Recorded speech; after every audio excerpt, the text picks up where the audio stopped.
Yesterday, I had a viewer reach out and ask if I could help them sell their MTS system because they were moving and wouldn't have space for their current system in the new location. Well, I don't think that this video could be any more time sensitive than this. Hello YouTubers, this is a noobifier. Monstertech continues to innovate and evolve, which keeps them at the front of the curve. They design a thing, and sometimes that thing gets copied by someone else after release. But they don't stop upgrading, updating, and improving. So they will always have the coolest idea and the coolest systems. Oliver owns Monstertech, and the products that they make work well the way they do because he is always taking suggestions or making his own improvements to the products. Their Discord is active with suggestions which become new products like this one, SimStand. SimStand can be seen as an MTS Lite. SimStand could be the solution to deal with some situations where MTS may not be compatible, such as your budget or perhaps available space. There are some goals that this new product aims to achieve,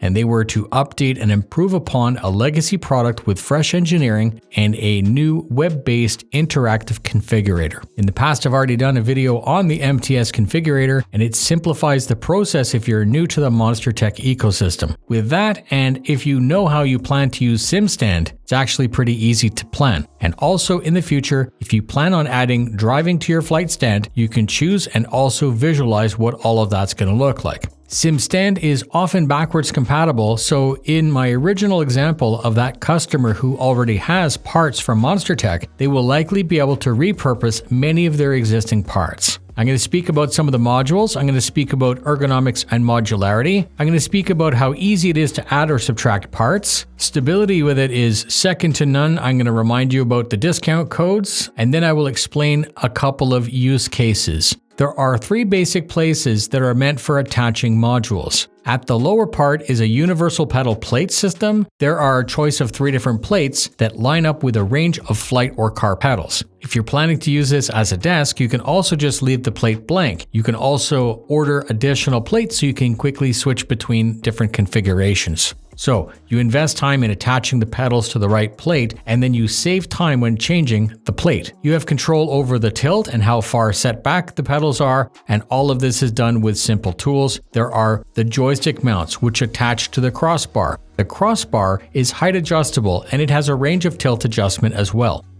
Leaving this level allows you to attach your sticks, your throttles, your panels, either to the left, right, or the center. You're able to raise or lower to get the perfect ergonomics. And then there are even more modules that can attach to add a spot for your mouse, keyboard, your MIP, or an MFD. The third location is the crossbar itself. Just like MTS, the crossbar is able to support a wide range of yokes and wheelbases. I had tested the SimMagic Alpha, which is a chunky 25 Nm wheelbase. The stand was really stable even with that. There's a basic module that supports a Brunner yoke, but then we can also get very, very technical with a complete set of mounts for the MIP. You can arrange all of your F-18 flight MFDs in the right place, solid. For us star citizens, the SimStand offers some really unique options. For example, you can mount left and right stick, but then also have a place for your keyboard and your mouse. You can switch from flying your Icarus to walking around on it without any drama. Add an MFD holder for a Stream Deck or a table mount for Game Glass. And the point is that you can put a controller where you need it to be with the right module. You're able to adjust to get the best ergonomics. Switching between configurations is as simple as adding or releasing a couple of bolts, or perhaps you're able to fit everything in one place at the same time so you don't actually have to move anything. With wheel and stick configurations like this, you're able to spend the time to get the cable management dialed in so that it's very clean. It's also important to note that Monstertech spent a lot of time with the creation of detailed PDF manuals for all of these things. Search MTS manuals and select the one that you're interested in. And don't forget, as I said, there's a Discord also standing by so that you can get the support or maybe look at what other people have done to their setups. The stand allows you to get the best gaming experience through a wide range of sim titles. If you made it to the end, thank you very much. If you're around the Ottawa area, please reach out to me because I can arrange that you can see SimStand in person for yourself. Thanks very much for spending your time with me. Fly safe.